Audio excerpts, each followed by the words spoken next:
Guys और most welcome. My name is Lamia Naseem, co founder of मेरे वाले नोट्स। आप में से काफी सारे स्टूडेंट गेट 2022 की प्रिपरेशन कर रहे होंगे, तो मैं आज आपको 3 बहुत ही इंपॉर्टेंट पॉइंट बताऊंगी जिसको अगर आप इंप्लीमेंट करोगे अपनी प्रिपरेशन के साथ तो डेफिनेटली आपकी रैंक बहुत ही अच्छी आने वाली है। तो फर्स्ट पॉइंट के ऊपर सबसे पहले मैं बात करती हूँ मेंटेन डिसिप्लिन। डिसिप्लिन किसी भी एग्जामिनेशन में बहुत ज्यादा इंपॉर्टेंट हो जाता है और ये समझ नहीं आता है कि आखिरकार ये डिसिप्लिन है क्या और ये मेंटेन कैसे होगा। देखिए, अगर आप डिसिप्लिन मेंटेन करोगे तो आपको क्या करना है, कंसिस्टेंट वे में स्टडी करनी है, यानी रेगुलर बेसिस पर आपको कंटेंट को पढ़ना है, रिवाइज करना है, क्वेश्चंस को प्रैक्टिस करना है। ऐसा बिल्कुल भी नहीं करना है कि 5-6 दिन आपने पढ़ा, देन 3 दिन आपने नहीं पढ़ा, फिर आप 10 दिन पढ़ रहे हो, 10 दिन की छुट्टी। इससे होगा क्या, आप जो 5 दिन 10 दिन की पढ़ाई कर रहे हो ना, वो बिल्कुल वेस्ट है। उससे ज्यादा बेहतर क्या है कि आप डेली बेसिस पर पढ़ाई करो, कंसिस्टेंट वे में अपनी स्टडी को करो। अगर आप ऐसा करते हो तो डेफिनेटली आप डिसिप्लिन में पढ़ाई कर रहे हो। इसी के साथ आपको क्या करना है, आपके डेली शेड्यूल फिक्स होने चाहिए। जैसे कि कल आपको क्या पढ़ना है, तो आज रात में बैठ के आप A4 शीट पे प्रॉपर प्लानिंग कर लोगे कि कल का कितना कितना टाइम कौन कौन से सब्जेक्ट्स को देने वाले हैं, और ये सारी प्लानिंग आपकी एक दिन पहले यानी रात में हो जानी चाहिए अगले दिन मॉर्निंग के लिए। ठीक है, इसी के साथ आपको साइक्लिक रिवीजन करना है। Revision plays a very important role. आप कोई भी सब्जेक्ट पढ़ लेते हो, उस समय वो सारी चीजें आ जाती हैं, आपको ऐसा लगता है आप उस सब्जेक्ट के महारथी बन गए हो, बट अगर आप उसको फरवरी 2022 तक कंसीव करना चाहते हो, अपने माइंड में उसको सस्टेन कराना चाहते हो, तो डेफिनेटली आपको फरवरी 2022 तक उसका नंबर ऑफ टाइम रिवीजन करना पड़ेगा, तभी आप इंपॉर्टेंट पॉइंट्स को अपने माइंड में रख पाओगे। अदरवाइज आप सब्जेक्ट धीमे धीमे भूलने लगोगे।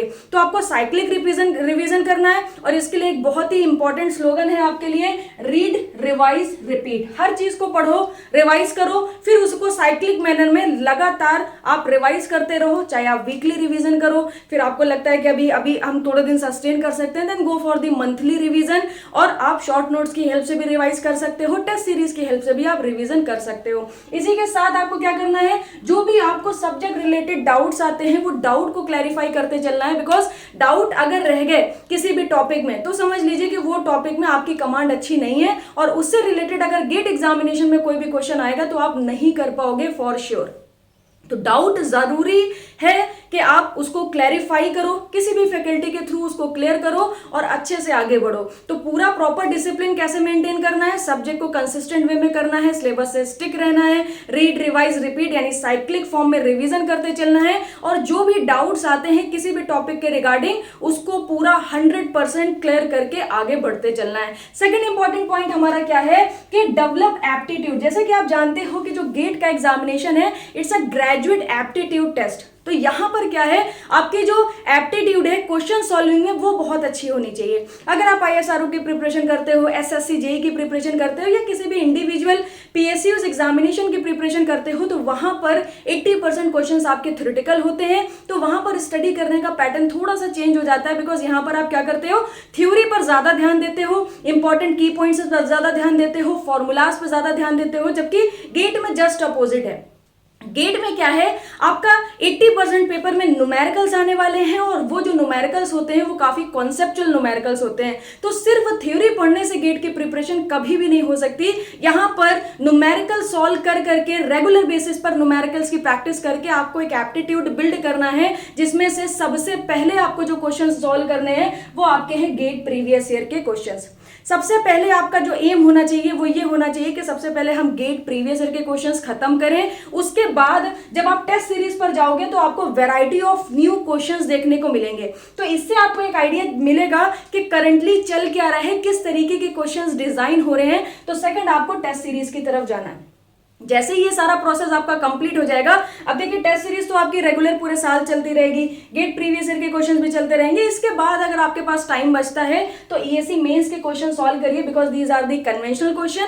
अगर आप एक क्वेश्चन सॉल्व करते हो कन्वेंशनल, तो आपको पता चलता है कि डिफरेंट टॉपिक को कोलैब करा के किस तरीके से क्वेश्चन बनते हैं। क्योंकि ESE मेंस के क्वेश्चन आप जनरली देखोगे सिर्फ एक टॉपिक पर बेस्ड नहीं होते हैं, फ्लूइड थर्मो के कॉम्बिनेशन के साथ आपको कई सारे क्वेश्चन दिखेंगे, सोम मशीन डिजाइन के कॉम्बिनेशन के साथ कई सारे आपको क्वेश्चंस दिखेंगे। तो वो आपका एप्टीट्यूड बिल्ड करने में बहुत ज्यादा हेल्प करने वाले हैं, because these are the conventional question. इसको सॉल्व करोगे तो गेट लेवल का ऑटोमेटिक आपका कंप्लीट हो जाएगा। इसी के साथ थर्ड बहुत ही इंपॉर्टेंट पॉइंट है, that is conceive believe achieve. CBA। अब ये क्या है, देखो आपने कंसीव तो कर ही लिया है, you are going to prepare for the GATE examination. अब जो भी आपने कंसीव करा है उस पर बिलीव करना बहुत ज्यादा इंपॉर्टेंट है। अगर आप बिलीव नहीं करोगे, यू कैन डू इट, अगर आप ये बात अपने आप को बताओगे नहीं कि हाँ आप कर सकते हो, नॉर्मल पर्सन, नॉर्मल स्टूडेंट ही गेट में अच्छी रैंक लेके आ रहा है, तब तक आप उस चीज को अचीव नहीं कर पाओगे। तो कंसीव आप कर चुके हो, मैं आपसे कहती हूं कि बिलीव करो, और जिस दिन आप बिलीव कर लोगे उस दिन उस चीज को अचीव करने से आपको कोई भी नहीं रोक सकता। सिनेरियो चाहे जैसा भी हो, एकदम पॉजिटिव रहिए। अभी आपके पास टाइम है गेट एग्जामिनेशन के लिए, जम के अच्छे से प्रैक्टिस करिए क्वेश्चंस की, अपनी थ्योरी को क्लियर करिए, शॉर्ट नोट्स बनाइए, आप अपने जो डेली नोट्स हैं उसको प्रिपेयर करिए, और इसके रिगार्डिंग आपको कहीं पर कोई भी गाइडेंस की जरूरत पड़ती है, come to my Telegram group, मेरे वाले नोट्स, इसका लिंक मैं डिस्क्रिप्शन बॉक्स में अटैच कर दूंगी, आप आके ज्वाइन कर सकते हो और गाइडेंस ले सकते हो free of cost. Thank you very much for watching this video. हम लोग फिर कभी किसी अनदर वीडियो में मिलेंगे, और अगर आपके पास कोई इंपॉर्टेंट टॉपिक हो जिस पर आप चाहते हो कि मैं वीडियो बनाऊं, कमेंट सेक्शन में लिखना बिल्कुल भी मत भूलिएगा। Thank you.